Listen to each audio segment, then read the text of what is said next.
What if the very thing you were created to destroy was also the key to your own identity? Could a manufactured being truly experience love? Or was it all just programmed emotion? And in a world where humanity holds all the power, what happens when the manufactured start to question their reality? Stick around, because we're diving deep into the hauntingly beautiful and utterly mind-bending world of Blade Runner 2049. Before we get started though, if you're a fan of thought-provoking sci-fi like this, do yourself a favor and hit that subscribe button and ring the notification bell so you never miss out on our deep dives into the movies that matter. Alright, let's get into it. Blade Runner 2049 picks up 30 years after the original in a future Los Angeles that's even more sprawling, grimy, and saturated with neon than we could have imagined. Replicants, those bioengineered humans we met in the first film, are still very much in play, but now they're not just tools, they're essentially slave labor, fulfilling the roles no human wants.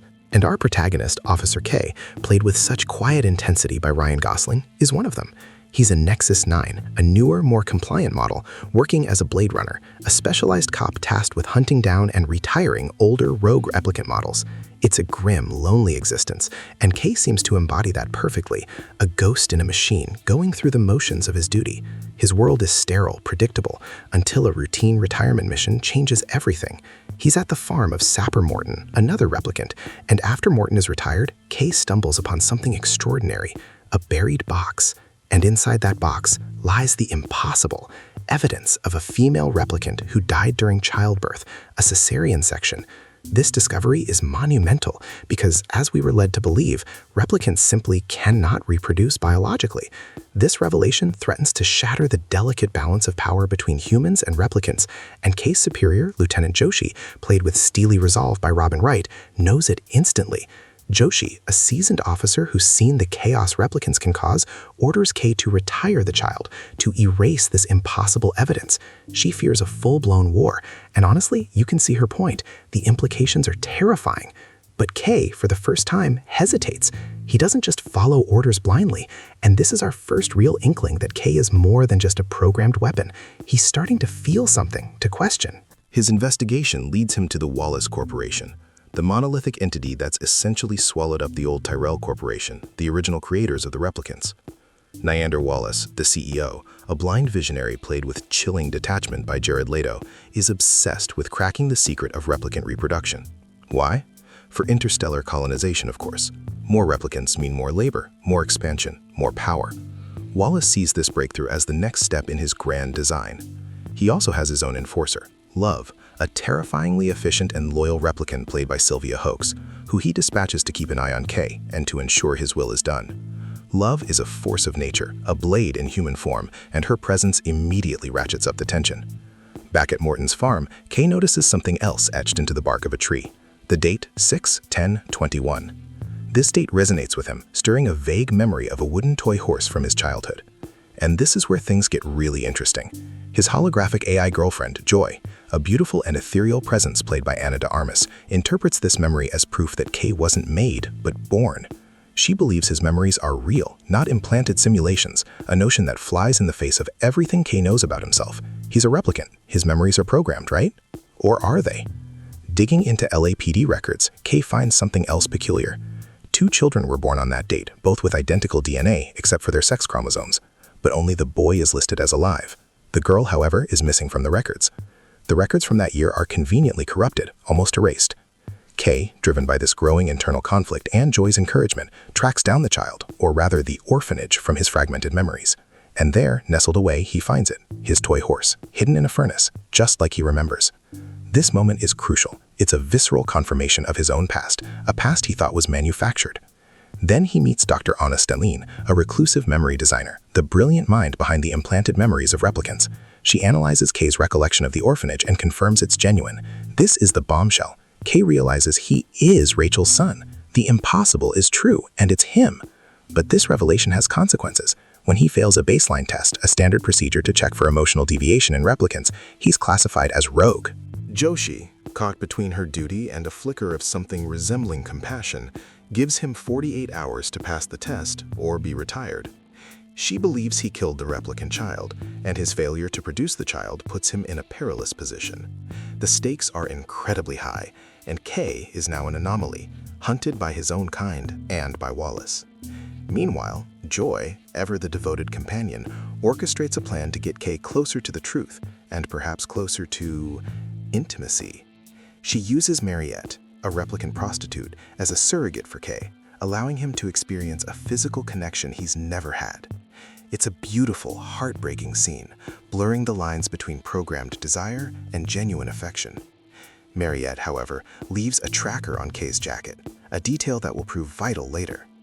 The next morning, Joy dismisses Mariette, a moment tinged with possessiveness and perhaps a touch of jealousy. Kay, now armed with the tracker and the knowledge of his possible parentage, analyzes the toy horse and discovers the location of a radioactive Las Vegas, a hauntingly desolate landscape. And there, amidst the ruins, he finds Rick Deckard, the original Blade Runner, played by the legendary Harrison Ford. Deckard reveals the truth. He is Rachel's child's father, and he deliberately jumbled the birth certificates to conceal the identity of their child, his and Rachel's daughter. He explains that he left the child with the replicant freedom movement for her own safety. Just as this profound revelation unfolds, Love arrives, hot on Kay's trail, having killed Joshi in a brutal act of loyalty to Wallace. She destroys Joy, Kay's holographic companion, in a savage display of power, shattering Kay's emotional anchor. Then, she kidnaps Deckard, leaving a severely injured Kay for dead. But Kay isn't out yet. The tracker left by Mariette is picked up by the replicant freedom movement, and they rescue him. In the sanctuary of the movement, Kay learns more. Freysa, their leader, reveals that Rachel did have a daughter, confirming Kay's growing suspicion that he is not the miracle child. This is a massive twist, a profound shift in Kay's understanding of his own identity. He believed he was the miracle, the proof of replicant reproduction, but the truth is he's not. Freysa, desperate to protect the movement and Dr. Stelline, who she reveals is Rachel's daughter, begs Kay to kill Deckard. She fears Deckard will betray Stelline or the entire movement to Wallace. Kay is faced with an impossible choice, a moral quandary that tests his evolving humanity. Meanwhile, Love brings Deckard to Wallace. Wallace, ever the pragmatist, offers Deckard a replica of Rachel in exchange for information about his child. Deckard, devastated and unwavering, refuses. In a chilling act of cruelty, Love murders the duplicate, a dark mirror of the love Deckard cherishes. But just as Love is about to take Deckard for further torture, Kay intervenes. He's a broken man, but he's still standing. He battles Love in a brutal, desperate fight. Kay manages to drown Love, a victory that comes at a terrible cost, leaving him critically wounded. In his final act, Kay takes the injured Deckard to Dr. Stelline's office. He reunites the father and daughter, giving Deckard the wooden toy horse, a symbol of their lost past and the manufactured hope of his own origin. He then stages Deckard's death, a sacrifice to protect him from Wallace and the replicant freedom movement, who would surely exploit him. As Deckard enters the building, seeing his daughter for the first time, tears welling in his eyes, Kay collapses on the steps. He looks up at the falling snow, a final, poignant image of quiet surrender. He dies gazing at the sky, a replicant who found a purpose, who experienced love, and who ultimately sacrificed himself for the greater good. Blade Runner 2049 isn't just a sequel, it's an expansion, a philosophical exploration of what it means to be human, to have a soul, and to fight for freedom in a world that seeks to control and define you. The film masterfully weaves a narrative of identity, memory, and the enduring power of love, even in the bleakest of futures. The cinematography is breathtaking, each frame a work of art, and the score is hauntingly evocative, perfectly capturing the film's melancholic and awe-inspiring tone. Kay's journey is one of profound self-discovery. He starts as a tool, an instrument of oppression, but through his investigation and his connection with Joy, he begins to question his reality, his purpose, and ultimately his own humanity. The film doesn't offer easy answers, and that's part of its brilliance. It forces us to confront our own definitions of life, consciousness, and what truly separates us from machines. The ethical dilemmas presented are complex and unsettling. Should replicants have rights? Can manufactured beings feel love? What is the true nature of memory and identity? These are questions that resonate long after the credits roll. The relationship between Kay and Joy is particularly fascinating. Is their love real, or is it just a sophisticated simulation? Even if it is a simulation, does that diminish the feelings it evokes? Joy's unwavering devotion to Kay, her desire for him to be happy and to discover his truth, feels remarkably genuine. Her destruction at Love's hands is one of the most emotionally devastating moments in the film. Love herself is a complex villain. She's a product of Wallace's ambition, a supremely capable replicant who embodies the ruthless efficiency of the system. Yet there are glimpses of something more beneath her cold exterior, a hint of the pain and manipulation she's endured. Her final confrontation with Kay is a brutal clash of ideologies, a desperate struggle for survival and for dominance. And Wallace, the enigmatic CEO, represents the ultimate unchecked ambition. His desire for control, his godlike complex, is both fascinating and terrifying. He sees replicants as extensions of his will, not as beings with their own desires or destinies. The film's ending is a bittersweet triumph.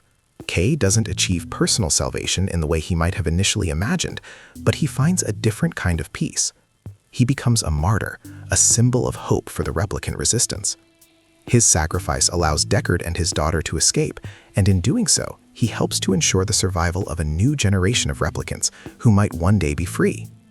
The ambiguity of Kay's final moments, is he simply dying or is he achieving a form of transcendence, is deliberate and powerful. He has lived a life of programmed existence, but in his final moments he chooses his own path, his own purpose. The visual design of Blade Runner 2049 is simply stunning. Denis Villeneuve and his team have created a world that is both alien and eerily familiar. The rain-slicked streets of Los Angeles, the dust-choked ruins of Las Vegas, the sterile, futuristic interiors, every location feels lived in and oppressive. The use of light and shadow is masterful, creating a mood of constant unease and mystery. And the score, by Hans Zimmer and Benjamin Wallfisch, is an integral part of the experience. It's a symphony of atmospheric dread and soaring melancholy, perfectly complementing the film's visual and emotional landscape. The narrative structure, while complex, is meticulously crafted. Each piece of information, each clue, leads Kay and the audience closer to the truth. The reveal that Kay is not the miracle child is a masterful piece of misdirection, turning the audience's assumptions on their head and forcing us to reevaluate everything we thought we knew. It elevates Kay's journey from a quest for personal identity to a selfless act of heroism. He realizes his own importance wasn't in being unique, but in his ability to facilitate the freedom of others. Blade Runner 2049 challenges our perception of what it means to be alive. It suggests that perhaps consciousness, emotion, and a desire for freedom are not exclusive to biological beings. Kay's final act of bravery, his willingness to sacrifice himself for Deckard and his daughter, is a powerful testament to the idea that a soul can be found in the most unexpected places. The film's exploration of memory is also profound. The implanted memories that define replicants are shown to be not just artificial constructs, but powerful influences on their sense of self. When Kay's implanted memories begin to intertwine with real discovered memories, his identity fractures and reforms. This blurring of lines between manufactured and genuine experience is a central theme. It makes you wonder about the memories we hold dear, how much of them are truly our own, and how much are shaped by external forces or societal expectations. The contrast between Kay's solitary existence and Joy's omnipresent companionship highlights the inherent loneliness of his programmed life, and yet Joy's affection offers him a glimpse of something more, a connection that transcends his manufactured reality. Her existence as a holographic AI raises questions about the nature of sentience and the potential for AI to experience emotions, or at least to simulate them so perfectly that the distinction becomes irrelevant. The replicant freedom movement, though often in the background, represents the simmering hope for liberation. Their clandestine operations and their unwavering belief in replicant autonomy underscore the ongoing struggle against oppression. Frace's plea to kill Deckard, though born of desperation, reveals the movement's own moral compromises and the difficult choices they face in their fight for survival. Ultimately, Blade Runner 2049 is a film that demands contemplation. It's not a passive viewing experience. It's a film that invites you to ponder the big questions, to engage with its philosophical underpinnings, and to empathize with its characters' struggles. The legacy of the original Blade Runner is a heavy one, but 2049 not only lives up to it but expands upon it in breathtaking fashion.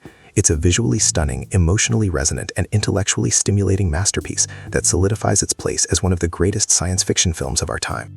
The ending, with Kay's quiet death in the snow, is a powerful statement on sacrifice and the search for meaning.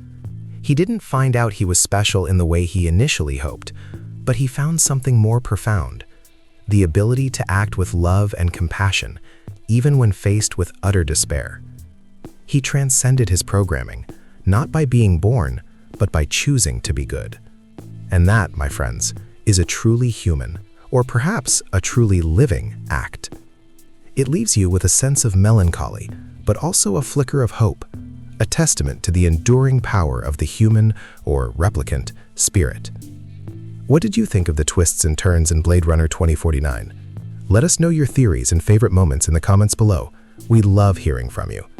And remember, if you haven't already, smash that subscribe button and hit the notification bell. You don't want to miss what we've got coming next. Until then, keep exploring the future and keep questioning everything.